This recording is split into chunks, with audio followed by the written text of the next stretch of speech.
Huwag niyo na po kaming hanapin sa mga presinto sapagkat ang inyong mga pulis ay nasa inyo ng mga telepono. Dial 911. Darating ang inyong mga pulis sa loob ng 5 minuto. Lilingkod sa bawat Pilipino at magbibigay ng tamang impormasyon para sa tahimik at maayos na Pilipinas. Police News Network, alagad ng batas, tagapagtaguyod ng balitang pulis, sandigan ng mamamayan, patnubay ng katotohanan. Kampo Krame, maghahatid ng pinakahuling kaganapan at nagbabagang balita. Ito ang PNN Police News Network. At ngayon, ang inyong mga tagapagbalita. Magandang araw, Bagong Pilipinas. Ako ang inyong alagad ng batas. Tagataguyod ng Balitang Pulis, Patrolman Joshua Jimenez. Maghatid ng tamang balita, kwento ng pulis at serbisyo para sa mamamayan, at ito ang PNP News Online. Ang pangunahing balita ng Police News Network, alagad ng batas, tagataguyod ng Balitang Pulis.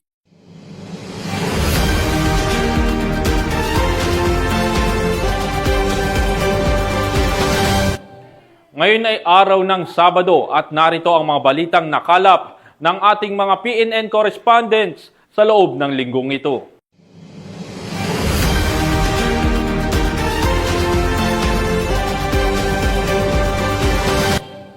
Nasabat ang mahigit 100,000 pisong halaga ng shabu mula sa isang high-value individual sa isinagawang anti-illegal drug operation sa Banay-Banay, Davao Oriental. Nakatutok dyan si Patrolwoman Mariel May Don Kilab.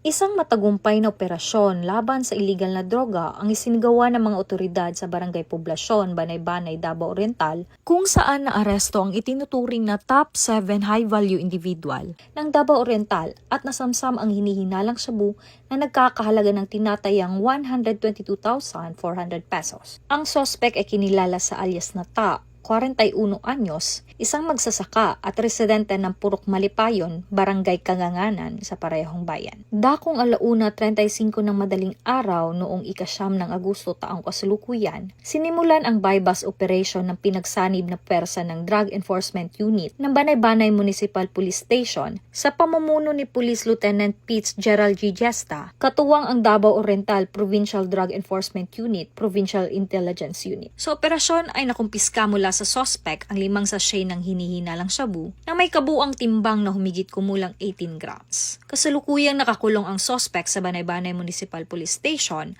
at naharap sa kasong paglabag sa Republic Act 9165 o Comprehensive Dangerous Drugs Act of 2002. Ayon sa pumunuan ng Banay-Banay Municipal Police Station, malaki ang naging pinsala ng operasyon sa sirkulasyon ng droga sa lugar. At patuloy umanong paiigtingin ng mga otoridad ang kanilang mga operasyon upang mapanatili ang kapayapaan at kaayusan sa mga komunidad ng Davao Oriental. Mula dito sa Rion 11, ako ang iyong PNN correspondent, Patrolwoman Mariel Maydon Kilab, alagad ng batas, tagataguyod ng Balitang Pulis.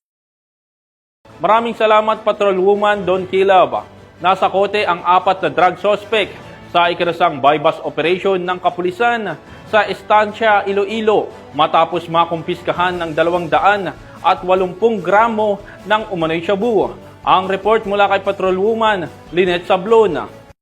4 na hinihinalang tulak ng ilegal na droga, kabilang ang 2 high-value individuals, ang naaresto sa Estancia, Iloilo matapos makumpiska sa kanila ang higit kumulang 280 gramo ng hinihinalang shabu na nagkakahalaga ng tinatayang 1,904,000 pesos sa isang matagumpay na bypass operation ng mga operatiba nito lamang ika-10 ng Agosto taong kasalukuyan. Kinilala ang mga suspect na sina alias Trenos at alias Buloy, kapwa HVIs mula sa Estancia, si alias Carl na residente rin ng Estancia, at si alias Rick mula sa bayan ng Carles na pawang tinukoy bilang street-level individuals.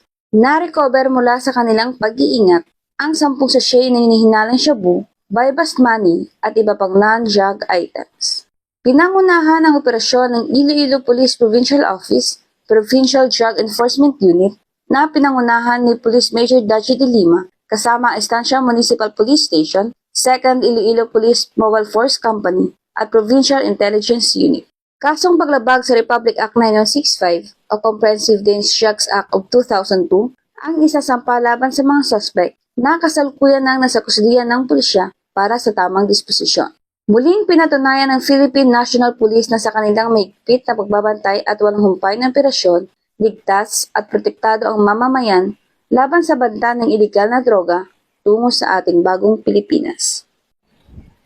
Mula rito sa Western Visayas, ako niyang PNN correspondent, Patrolwoman Annette Sablon, alagad ng batas tagataguyod ng Balitang Pulis. Maraming salamat Patrolwoman Sablona sa patuloy na kampanya ng PNP kontra kriminalidad. Huli ang isang most wanted person na sangkot sa kasong karnaping sa Ballesteros, Cagayan. Magbabalita dyan si Patrolwoman Wendy Rumbawa. Sa pinaigting na kampanya laban sa kriminalidad ng Ballesteros Police Station, matagumpay na naaresto ang isang most wanted person na sangkot sa kasong karnaping sa Ballesteros, Cagayan. Kinilala ang suspect na si alias Donnie, 32 taong gulang, walang asawa, isang laborer at residente ng Ballesteros, Cagayan. Pinangunahan ng Ballesteros Police Station sa pamumuno ni Police Captain Jim Palatao, Hepe katuwang ang 203rd Regional Mobile Force Battalion, 2nd Provincial Mobile Force Company, Provincial Intelligence Team, Cagayan North Regional Intelligence Unit 2, Provincial Intelligence Unit, Drug Enforcement Unit at Cagayan Provincial Highway Patrol Group. Naaresto ang suspect sa bisa ng warrant of arrest na inisyu ng RTC Branch 33 2nd Judicial Region, Ballesteros, Cagayan, nito lamang ika-30 ng Hulyo taong kasalukuyan para sa kasong karnaping na may idineklarang piyansa na nagkakahalaga ng 200,000 piso para sa kanyang pansamantalang kalayaan. Nasa kustodiya ng Ballesteros Police Station ang suspect para sa dokumentasyon at disposisyon bago i-turn over sa korteng pinagmulan. Samantala, ang pagkaaresto ng suspect ay patunay ng tagumpay ng PNP Cagayan sa kanilang kampanya kontra kriminalidad at pagpapanatili ng kapayapaan dahil dito sa bagong Pilipinas ang gusto ng pulis, ligtas ka. Mula dito sa Lambak ng Cagayan, ako ang inyong Police News Network correspondent, Patrolwoman Wendy Rumbawa, alagad ng batas, tagataguyod ng Balitang Pulis. Walang takas ang 6 na individual matapos mahuli ng mga operatiba ng Vigan City Police Station sa aktong pagsusugal sa Ilocos Sur. Yan ang tinutukan ni Police Corporal J.R. Del Mendo. Arestado ang 6 na individual matapos ang sinagawang anti-illegal gambling operation ng mga miyembro ng Vigan City Police Station sa Barangay Ayusan Norte, Vigan City, Ilocos Sur. Nakilala ang mga sospek na 5 kalalakihan kasama ang isang babae na nasa edad 37 hanggang 50. Naaktuhan ang mga ito na naglalaro ng sugal na tinatawag na dado sa kanilang lugar. Narekobre sa nasabing operasyon ang 241 peraso ng poker chips, 2 piraso ng wooden box, 1 wooden table, 17 plastic chairs at bet money na umaabot sa 9,290 pesos sa iba't ibang denominasyon. Ang mga sospek kasama ang nakumpiskang ebidensya ay dinala sa himpilan ng Vigan City Police Station para sa wastong dokumentasyon. Mula dito sa Ilocos Region, ito ang inyong PNN correspondent, Police Corporal J.R. Del Mendo, alagad ng batas, tagataguyod ng Balitang Pulis. Maraming salamat Corporal Del Mendo. Sa kulungan ang bagsak ng isang lalaki nang agad na respondihan ng kapulisan ang ulat ng isang waitress na umano'y pinagbantaan ito gamit ang kanyang baril at hindi raw magbabayad ng kanyang kinain sa isang restaurant sa Hilpuyat Avenue. Patrolwoman Berna Gundran sa report. Arestado ng Pasay City Police ang 36 anyos na security guard na si alias Ray matapos magbanta gamit ang baril at hindi magbayad ng kinain sa isang restaurant sa Hilpuyat Ave, Barangay 47 nitong August 9, 2025. Ayon sa reklamo ng biktimang waitress, lasing umano ang suspect nang kumain at uminom sa kanilang establishmento at nang singilin ay tinutukan siya ng 38 caliber revolver at sumigaw ng hindi magbabayad dahil wala siyang utang. Agad rumisponde ang mga pulis mula sa Substation 1, inaresto ang suspect at nakumpiska ang baril na may 6 na bala. Dinala siya sa presinto at isinailalim sa physical examination. Nahaharap ang suspect sa kasong paglabag sa Article 282 o grave threats ng Revised Penal Code at RA 10591 o Comprehensive Firearms and Ammunition Regulation Act na nakatakdang isailalim sa inquest sa Pasay City Prosecutor's Office. Mula dito sa Camp Bagong Diwa, Bicutan, Taguig City, ako po ang inyong PNN Correspondent, Patrolwoman Verna Gondran, alagad ng batas, tagataguyod ng Balitang Pulis. Sa walang tigil na operasyon ng pulisya kontra terorismo, 3 Dawla Islamiyya terorista ang nasawi habang 3 iba pa ang arestado matapos manlaban sa mga otoridad sa Lanao del Sur. Patrolwoman Maria Señora Agbuya sa report. Patay ang 3 miyembro ng teroristang grupong Dawla Islamiyya matapos malaban sa ikinasang operasyon ng mga otoridad sa Barangay Lamin, Lumbayanagi, Lanao del Sur nito lamang 9 ng Agosto taong kasalukuyan.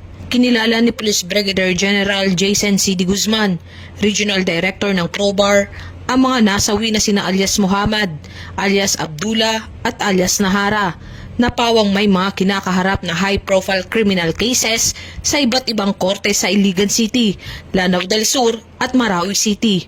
Ang operasyon ay isinagawa ng pinagsanib na pwersa ng Police Regional Office Bangsamoro Autonomous Region, katuwang ang Philippine Army sa bisa ng mga warrant of arrest sa kasong paglabag sa murder and multiple counts of homicide na inisyo para sa mga nabanggit na suspect.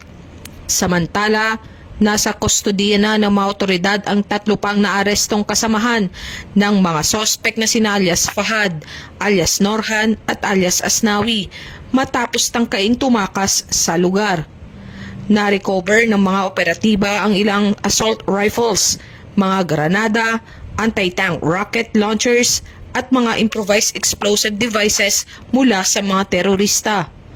Binigyang diin ni Police Brigadier General de Guzman na ang matagumpay na operasyon ay patunay ng mahigpit na koordinasyon sa pagitan ng PNP at AFP upang tuluyang buwagin ang natitirang puwersa ng Dawla Islamiyya sa rehiyon ng Bangsamoro at para matiyak ang kaligtasan at kapayapaan ng mga komunidad. Mula rito sa rehiyon ng Bangsamoro, ako ang inyong Police News Network Correspondent, Patrolwoman Maria Señora Agbuya, alagad ng batas, tagataguyod ng Balitang Pulis. Maraming salamat, Patrolwoman Agbuya. Walang takas ang isang drug suspect matapos mahuli sa isinagawang buy-bust operation sa Barangay Labo, Osami City. Narito ang detalye ng report mula kay Patrolwoman Danessa Berdos. Arestado ang isang probationer sa ikinasang buy-bust operation ng mga operatiba ng Osamis City PNP sa Barangay Labo, Osamis City, Misamis Occidental. Kinilala ni Police Lieutenant Colonel Harvey Belanosa, officer in charge ng Osamis City Police Station, ang suspect na si alias Elvis. Lalaki, isang probationer at residente ng nasabing lugar. Sa kinasang drug buy-bust operation ng mga operatiba ng Osamis City Police Station ay nasamsama mga pakete na gininalang shabu at isang 500 peso bill na ginamit bilang buy-bust money. Naharap ang suspect sa kasong paglabag sa RA 9165 o Comprehensive Dangerous Drugs Act of 2002. Mula dito sa Gusac, Cagayan de Oro City, ako ang iyong Police News Network Correspondent, Patrolwoman Danessa Berdos, alagad ng batas, tagataguyod ng Balitang Pulis. Maraming salamat, Patrolwoman Berdos. Hindi na nakapalagpa ang 3 individual matapos maaresto ng Rodriguez PNP sa isinagawang buy-bust operation sa lalawigan ng Rizal. Nakabalita dyan si Patrolwoman Mark Lawrence Atencio. Arestado ang 3 individual sa isinagawang buy-bust operation ng pulisya sa Barangay San Isidro, Rodriguez, Rizal. Arestado ang 3 individual sa isinagawang buy-bust operation ng pulisya sa Barangay San Isidro, Rodriguez, Rizal. Nakumpiska sa kanila ang 7 sachet na hinihinalang shabu na may kabuang bigat na 70 gramo at mayroong street value na 476,000. Isang 1,000 bilang mark money, 800 cash, pouch, mga ID ng mga sospek at isang kaha ng sigarilyo. Ang mga sospek ay naharap sa kasong paglabag sa Republic Act 9165 o Comprehensive Dangerous Drugs Act of 2002. Ang Rizal Police Provincial Office ay patuloy ang kampanya laban sa ilegal na droga upang matiyak ang kaligtasan at kaayusan ng komunidad. Mula dito sa Calabarzon, ako ang inyong Police News Network Correspondent, Patrolman Mark Lawrence Atencio. Alagad ng batas, tagataguyod ng balitang pulis. Maraming salamat, Patrolman Atencio. At yan ang mga balitang nakalap ng ating mga PNN correspondents mula Luzon, Visayas at Mindanao sa loob ng linggong ito. Sa ngalan po ng pamunuan ng Philippine National Police, sa pangunguna ni Chief PNP, Police General Nicolas Torres III at sa pamumuno ni President Bongbong Marcos Jr., kami ay maglilingkod sa bawat Pilipino at magbibigay ng tama at balanseng balita dahil dito sa bagong Pilipinas, ang gusto ng pulis, ligtas ka. At sa mga mahal naming kababayan, huwag na kayong maghanap ng pulis sa presinto sapagkat kami po ay nasa inyong mga telepono. Tumawag sa 911, darating kami sa loob ng 5 minuto. Mula rito sa tanggapan ng tagapag-ugnay ng Pambansang Pulisya, ako ang inyong alagad ng batas, tagataguyod ng Balitang Pulis, Patrolman Joshua Jimenez. Maghahatid ng tamang balita, kwento ng pulis at serbisyo para sa mamamayan at ito ang PNP News Online, ang pangunahing balita ng Police News Network.